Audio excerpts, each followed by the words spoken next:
Hako kuna Jesu uri kudaitwa ndiye, tenda muponesi wako uitirwe nyasha ndiye. Rasa hasha zako dzese nekuti dzinotungamidza pasi. Uya kwa mponesi wako zvino uitirwe nyasha ndiye. Uyako kuna Jesu, rega kundogara pasi. Muka uya kuna iye, uya zvino pano kwari. Rasa hasha dzako dzese nekuti dzinotungamidza pasi.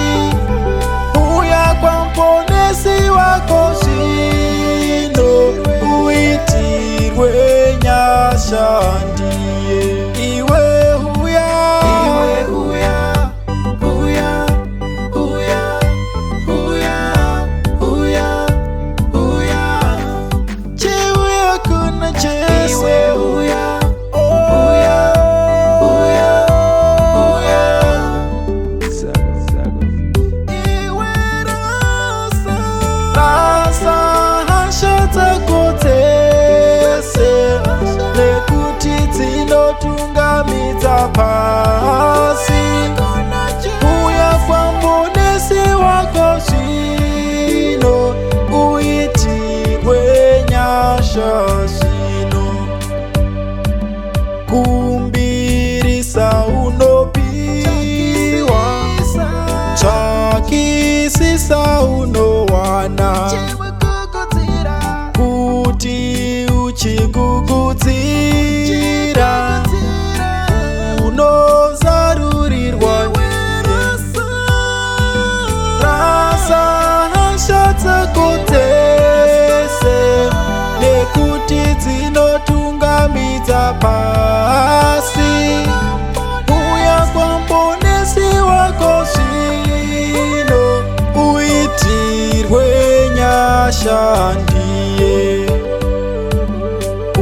Uyako kuna Jesu uri kudaitwa ndiye, tenda muponesi wako uitirwe nyasha ndiye. Rasa hasha dzako dzese nekuti dzinotungamidza pasi. Uya kwa mponesi wako zvino uitirwe nyasha ndiye. Uya zako kuna Jesu, rega kundogara basi. Muka uya kuna iye, uya zvino pano kwari.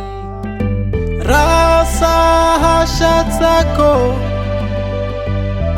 nekuti dzinotungamidza pasi.